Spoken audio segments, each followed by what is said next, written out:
Hello everybody and welcome back to Rebellious Menstruation. Today we're looking at the top 5 sustainable swaps that I regret and why. Number 1 on this list are stainless steel lunchboxes. My main meal at work is lunch, obviously. Well, not obviously, some people work night shift or afternoon shift. So my main meal, I work day shift, and my main meal at work is lunch. And I usually have a snack for dinner. So I usually have a breakfast, a snack, lunch at work, and then a light dinner. So I usually prepare for my lunch meal to be hot, which essentially this cannot do. These are also not leak proof, which makes them very annoying, because it makes them essentially largely non-portable, because you can't just like throw them in your bag or throw them in your lunch bag. You have to make sure you can't wedge them in down the side. You have to make sure that they're stable on the flat surface and like this. So catching public transport with them can be very, very super frustrating.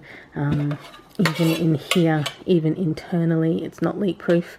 So if you have a sauce on one side, when you have like vegetable snacks or veggie sticks or whatever, and a sauce, it will leak through. Even if you put frozen fruit in here to maybe thaw by the time you get to work, if it melts, all the water gets around the bottom, and it's just, even internally, it's not leak proof. So essentially, even as a snack container, it does get super frustrating, and also this lid comes off really, really easy.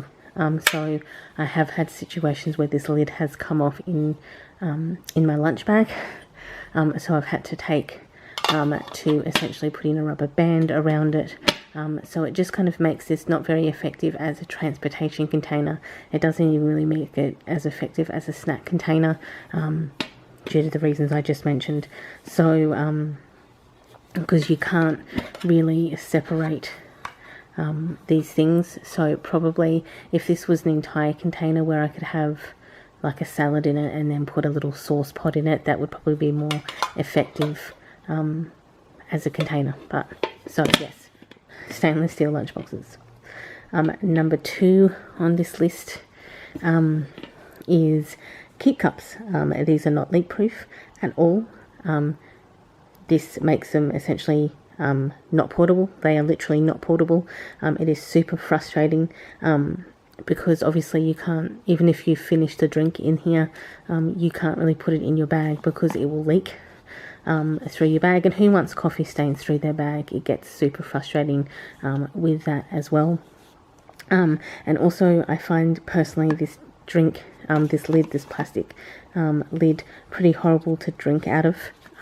This is really good on your desk because I got the glass one rather than, you can get a cup that's made completely out of this section, so I can drink out of this as a glass, so that makes it okay. But also because it's not double walled, it means it's effective really for room temperature drinks, because it will not keep hot drinks hot, and even if you put cold drinks on it, it means that the glass will sweat and it will eventually or just get warm anyway, and if you put ice in it, the ice is going to melt and it sweats as well. So it's just pretty ineffective as a transportable, to be honest.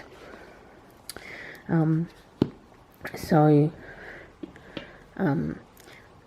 3 are string bags. So I've obviously got some string bags here from 3 different companies. These were very popular about 30 years ago. In the late 80s and early 90s, these types of string bags, to be honest, I can't even tell the difference between the ones 30 years ago and the ones now. However, I had one as a child and as a kind of child teenager, and they're very awkward to carry around when you have too many items in it, because they're string and flexible. They tend to bulge out, which can make them very difficult to carry when they dig into your legs and stuff like that. And they and particularly when you have kind of oddly shaped items in them, like fruits and vegetables and stuff like that. They do make kind of convenient beach items because you can kind of throw a towel and a water bottle and a change of clothes into them, and they'll fit all of that in there pretty easily. But they also have a weight limit. I can't remember what the weight limit is, but I think it may be about 3 kilos, which is effectively not a lot. It may be 3 to 7 kilos, maybe.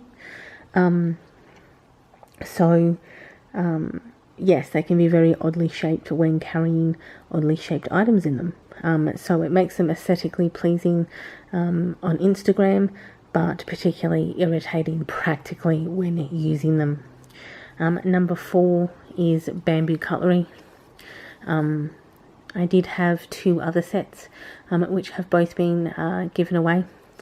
I gave a complete bamboo cutlery set to a colleague's child who had done a environmental presentation at school about the amount of plastic in the world and how it's unsustainable. So she got a cutlery set given to her, as I gave her a cutlery set as a prize, but that was before I found out the information that I'm just about to tell you. So there is bamboo cutlery and toothbrushes. I do have a toothbrush in my takeaway set, like the set that I grab if I'm going to visit friends and what have you. I use an electric toothbrush at home. So bamboo has found its way into infiltrating most household sustainable items, from clothes, linens, kitchen, bathrooms, and for good reason. This eco-friendly crop is fast-growing, requires no fertilizer, limited water, regenerates from its own roots, and requires no pesticides or poisons to grow. It produces over 35% more oxygen than the equivalent tree, has over 1,200 species, and is highly adaptable to different environments. It sounds perfect, right? This is where it ends though. The commercial sale of the commercial scale of production of bamboo required is basically means that most of the stuff that you'll find is made in China, which involves significant shipping carbon footprints. In addition, it takes significant chemicals, poisonous and harmful ones, including sodium hydroxide, sulfuric acid, and carbon disulfide, and formaldehyde, to process into functional items, and it takes different rates of these to change them into different items like cutlery, clothing, and plates and stuff. But it basically affects factory workers negatively. It leaches into the environment and can affect the end consumer by leaching into their food resources and through their skin via their clothing. Bamboo demand has created a large amount of monocrops, leading to deforestation and the destruction of many eco sites, particularly obviously in China. So think on palm oil. So basically, if you think about what palm oil has done to the planet and the very impressive campaign that has happened against palm oil, in particular the death of orangutans and the death of their environment, essentially this is what bamboo is doing. So if you don't use palm oil, because it's a monocrop that is destroying and is creating deforestation and environmentally unfriendly behaviours, you should not be using bamboo. So number 5, last one here, is single-walled water bottles. This is a single-walled water bottle here. So these are sweaty when cold, too hot to hold if you want some tea, but then at both temperatures it gets mediocre really quickly, so you're just drinking ambient temperature liquid. They are annoying to travel with. They heat or soak surrounding or adjoining items, meaning that they're not very transportable, which is kind of the problem with all of these things except for the bamboo is that they're not very transportable due to the fact that they affect the environment around them, like sweating, spilling, or opening and spilling food throughout your bag. What I'm saying is basically choose wise in investment pieces like insulated water bottles, leak-proof coffee cups, metal cutlery, canvas tote bags or tote bags that will last longer and produce less waste. So you can make better choices in all of these items.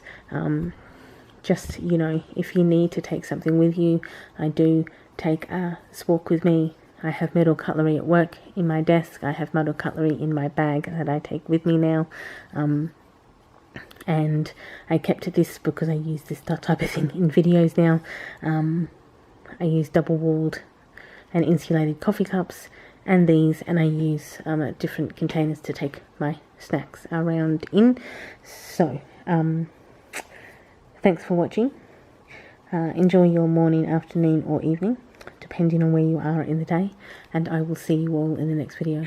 Bye everyone.